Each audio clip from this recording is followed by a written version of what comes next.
Like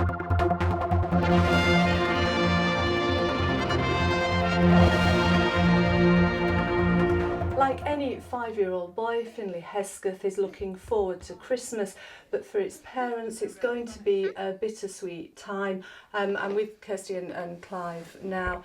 Can you tell me a little bit about Finley's diagnosis? Yeah, on the 13th of May 2014 he was diagnosed with Duchenne muscular dystrophy. So, yeah, our lives have changed a lot. I say Kirstie had attended, was it a week or two before, to have an assessment. Had been potentially referred from St Thomas School, where they've got a 3-storey building, and he's been struggling getting up the stairs there. And we just thought he was a late developer, clumsy little boy. And what is this form of muscular dystrophy? It's the most severe form of muscular dystrophy. There's 60 different types of muscular dystrophy, and Duchenne is the most severe. It's 100% at the moment fatal, no treatment. There are treatments coming on, but it won't work for everyone. And at the moment it's 100% fatal. Yeah, he's effectively at the moment, instead of getting stronger, he's getting weaker. Yeah. The most noticeable bit is when he's getting up the stairs. So we've moved from St Thomas to Ballycottier School, and he's having an adjustment there to make new friends. Yeah. Hopefully on there there's a few of the kinder children there, but that's generally flatter there. But even there we've had some minor teething problems as he adjusts. Yeah. His whole life's changed. His house has changed. We've had to move. We have to move again because this house still isn't suitable for his needs long term. So it's been a massive adjustment for all of us. Yeah, the last couple of months, Kirstie's auntie died of terminal cancer in June.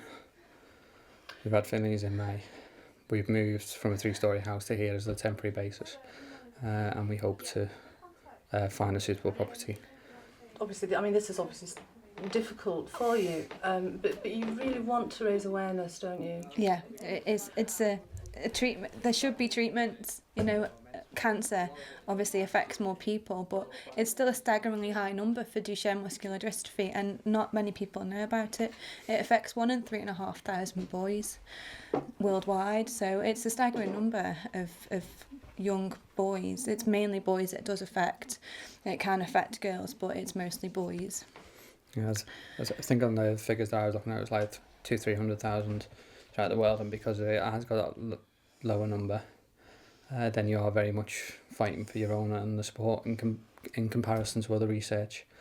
You're just hoping, time-wise, something comes along to help it or to slow it down. They do feel like they are optimistic that they could cure it in the next 10 years, but that is, dependent on funding, dependent on awareness and lots of other factors. So we need to try and do our bit. We've got a beautiful little boy and we need to share his story. Yeah. And to that end, you've established a charity, haven't you, called Finley's Tracks? Yeah, Finley's Tracks it's been... the paperwork has gone in today, and there's some...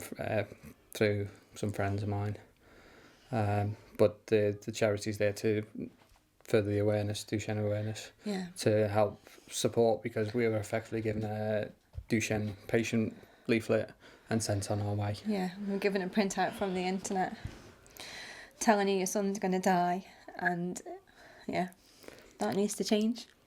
So from our own perspective going forward, if you know earlier, or you can see the signs earlier, there's a sign, effectively Gowers sign. A Gowers test. And it's where he's pushing his hands up, but he can't quite get themselves up on the floor, so he's lying down, getting up. Having difficulties on stairs with Finley. He kind of goes up crab-like. And part of that with some of the Duchenne children, they're being diagnosed younger. And if we knew that, he may not have had to move school. We may not be looking at a different house and all the chaos that brings within a short time. Because it has for you, obviously, since May. It's turned your family upside down, hasn't it? And we're fortunate that we've just got one child with this disease, because it takes so long to diagnose it sometimes, that there are families out there that have got 2-3 boys with the same condition. and it just is, it's just heartbreaking. Daddy, I'm trying to find an iPad. Hello. iPad. Oh. What sort of support have you had from your local community, friends and family? It's been amazing. It really has. The people have really rallied around. There's been lots of events organised, and we haven't organised any of them yet. Yeah, we've got charity night raised on the 31st of January for a quiz night. And that's on the Facebook, and I'll be at the Cat with No Tail on the 31st of January at 7:30. So hoping teams from different businesses will potentially put in there, and obviously spread awareness through that way. Yeah, there's a Facebook page with lots of other boys with Duchenne, and it's great to be able to share stories. Unlike other illnesses, then there's no set timeline for Duchenne. Every child is affected differently. Some live to their 30s, others, don't see their 10th birthday. So it depends on which muscle it affects, in what order. Obviously your heart and your lungs are muscles too. It doesn't mean he just will stop walking. It will affect every muscle.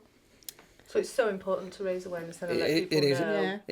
He's very capable on knowing his limitations. We've took him to a few of the playthings, and we're making the most of Christmas here, because it is kind of like a race. I think a lot of the things throughout the world have been like run for race for the boys or something, and a lot of it's about the timeline. Is that our sons might be young enough to benefit from some of the research and some of the developments. That's part of it as well. Yeah. So it's a race against time, really. It is isn't race it? against time. Yeah. And some of these treatments, will help, but they're just a delaying thing. They won't actually fix any damage that happens in the meantime. So it literally is.